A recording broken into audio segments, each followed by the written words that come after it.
Media సోదరులందరికీ నిజంగా కృతజ్ఞతలు.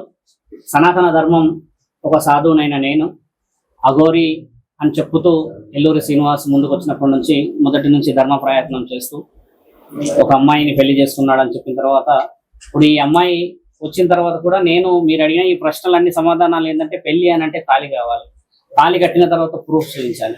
ఇప్పుడు ముఖ్యంగా తెలుసుకోవాల్సిన విషయం ఏంటంటే ఆ వర్షిణి అమ్మాయి మెడలో కూడా తాళి లేదు.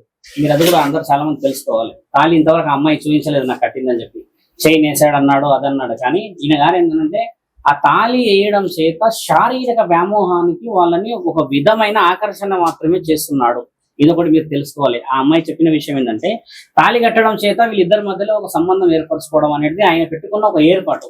ఇప్పుడు ఇంకో రెండో ఫోన్ వచ్చింది, ఇప్పుడు ఇంకో ఫోన్ కూడా వచ్చింది. బయట మాట్లాడేది ఏంటంటే కరీంనగర్ లో ఉన్న అడ్వకేట్లు అందరూ కూడా ఈ విషయాన్ని మీరు ముందుకు తీసుకెళ్ళండి అని అంటున్నారు. ఒక స్త్రీని కాపాడడానికని ఒక స్త్రీ బయటికి వచ్చి చెప్పదు. మీరందరూ కూడా తెలుసుకోవాల్సిన విషయం ఏంటంటే పెళ్ళయిందంటే ప్రూఫ్ చూపించండి, మీ ఇద్దరు శారీరకంగా ఉన్నారంటే ప్రూఫ్ చూపించండి అని చెప్తే ఆడపిల్లల మనసులు చాలా చాలా సున్నితమైనది. ఛానల్ వాళ్ళు కూడా చెప్పాల్సింది ఏంటంటే ఆ అమ్మాయి చెప్పట్లేదు అని అన్నంత మాత్రాన అబద్ధం అని కాదు. ఆవిడ మనసులు చెప్పించే విధంగా మీరు మాట్లాడడం చేయకుండా వాళ్ళ మామయ్య గారు ఏ విధంగా రికార్డు ఉన్నది నాతో మాట్లాడింది, నిన్న నాతో గంటసేపు మాట్లాడిన రికార్డు ఉంది నా దగ్గర, మొన్న మాట్లాడిన రికార్డు ఉంది.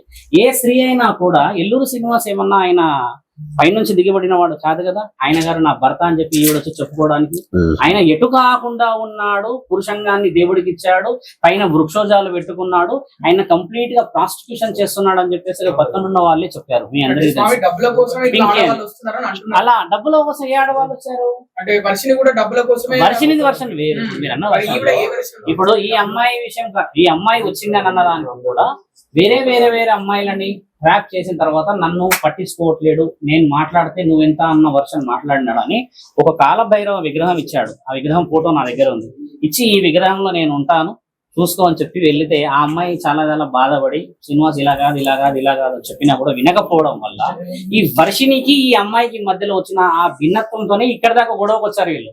వాళ్ళల్లో ముఖ్యంగా మీరు కూడా మీడియా తెలుసుకోవాల్సింది ఏంటంటమ్మా, ఇప్పుడు ఛానలైజేషన్ కోసం హెవీగా మనం పోర్ట్రేట్ చేస్తే ఆమె నిజాలు చెప్పలేదు, భయపడి ఎందుకు పోతున్నది. అడ్వకేట్ గారి దగ్గరికి శివరుద్ర దాకా వచ్చిందనంటే న్యాయం కోసం ధర్మం కోసం పోరాడుతున్నాం కాబట్టి స్వామి ఒక నెల నుంచి చూస్తున్నాం మీ నెంబర్ తీసుకోవడానికి భయం వేసి నేను ఫోన్ చేయట్లేదు అని చెప్పి చెప్పింది. అంటే ఒక ఆడపిల్ల ఒక సాధువుకు ఫోన్ చేయడానికి భయపడింది అంటే ఇప్పుడు ఇంతమంది వచ్చి అడుగుతారు అనేది లేదు కదా.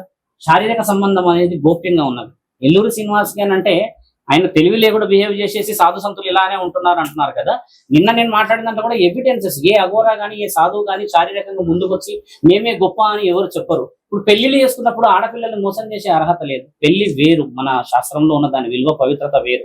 మీరందరూ కూడా తెలుసుకోవాల్సింది అంటే ఇప్పుడు ఒక అఘోరాతత్వము ఎత్తేసేసి నేను బ్రహ్మ విష్ణు పరమేశ్వరుడు అన్న తర్వాత ఆడపిల్లలతో పని, సనాతన ధర్మం అని అన్న తర్వాత లోక కళ్యాణం అన్న తర్వాత ఆడపిల్లలతో పని ఏమిటి?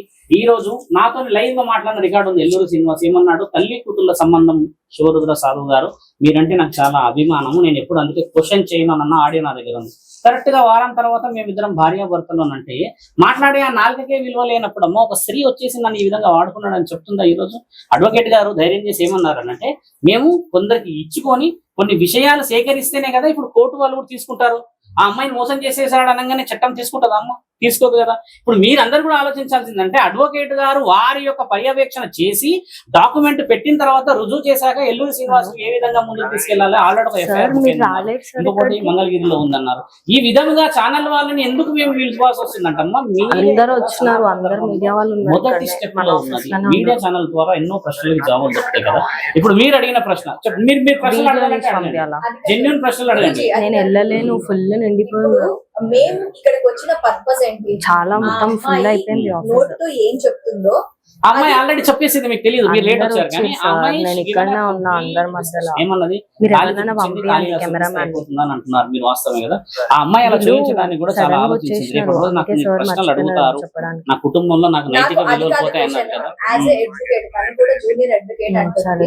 ఈ మహిళల పట్ల ఇన్ని ఘోరాలు జరుగుతున్నాయి, ఇంత రకంగా అరాచకాలు జరుగుతున్నాయి. ఆల్రెడీ జనవరి 1న ఆమె మ్యారేజ్ చేసుకున్నానని చెప్తుంది. బిఫోరే అఘోరి గురించి రకరకాల కథనాలు వచ్చాయి. అయినప్పటికీ పెళ్లి చేసుకునే అంత లీనియస్ ఎందుకు ఇచ్చింది? ఎవరిచ్చారు? ఈ అమ్మాయి. అలా ఉండదు, మాటలు అనేది అలానే ఉంటాయి. మీరు బాగా గమనించాలి. రోజుల్లో చాలా కేసులు పెండింగ్ ఏమున్నాయి చూడండి. అందమైన భార్యలు ఉన్న వాళ్ళందరికీ మీరు ఎందుకు పోయారు అన్న ఫస్ట్ ప్రశ్న నేను చెప్తాను సమాధానం చెప్తాను. చాలా వైల్డ్ క్వశ్చన్ అది. ఎలా చేసింది అని అంటే అమ్మ దానికి 100 రకాల్లో బలహీనతలు ఎన్నో ఉంటాయి. ఇప్పుడు ఏంటంటే ఒక సాధువును కాబట్టి నేను శారీరకమైన సంబంధాల గురించి అంత క్లియర్ గా వెళ్ళను.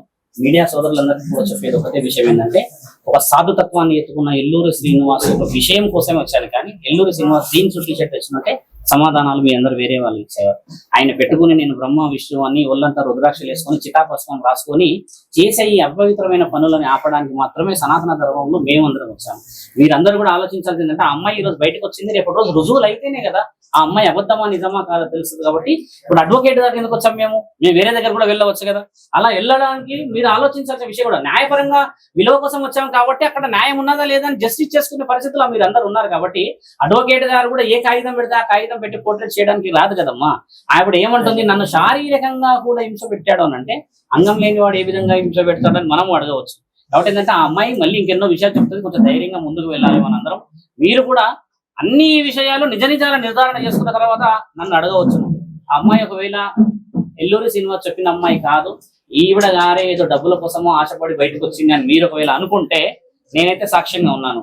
నేను మీరు ఏదో అన్నారని వాళ్ళు ఏదో అన్నారని చెప్పేసి అయితే పారిపోయేటోని కాదు. నా పేరు శివరుద్ర సాధు, ధర్మం గురించి అని ఎన్నో విషయాలు ముందుకు వచ్చాను కాబట్టి అమ్మ మీరు నన్ను ప్రశ్నించవచ్చు. మీడియాలో హైలైట్ అవ్వడానికి ఈ విధంగా మొత్తం అలా రాలేరు. ఆడపిల్ల ఎంతమంది ఆడపిల్లలు వచ్చారు మీడియాలో హైలైట్ లేదు, అలా రారు. మీరు అనుకోవడం పొరపాటు. అదే ఒకరోజు ఏం పేరు బాబు, ఏం పేరు బాలా, నేను ఒక రోజు టైం ఇస్తే నేను సబ్మిట్ చేస్తాను. అన్ని అడ్వకేట్ గారు ఇస్తారు, Submit ఎవిడెంట్ గా మాట్లాడతారు. నేను మీకు అమ్మా వినండి అమ్మా అనంకృత సూటిగా పెళ్లి అయింది అని చెప్పడానికి గల కారణం, ఎప్పుడైనా ఎవరైనా పెళ్లి చేసుకుంటున్నా అంటే ఫోటోలు ఉంటాయి, తర్వాత ఒకవేళ రిజిస్టర్ ఆఫీస్ లో చేసుకుంటే రిజిస్టర్ సర్టిఫికేట్ ఉంటుంది, వీడియోస్ ఉంటాయి, ఫోటో విజువల్స్ ఉంటాయి. ఇలాంటిది ఏమన్నా ఆమె చెప్పారా? శాస్త్రీయంగా మాట్లాడితే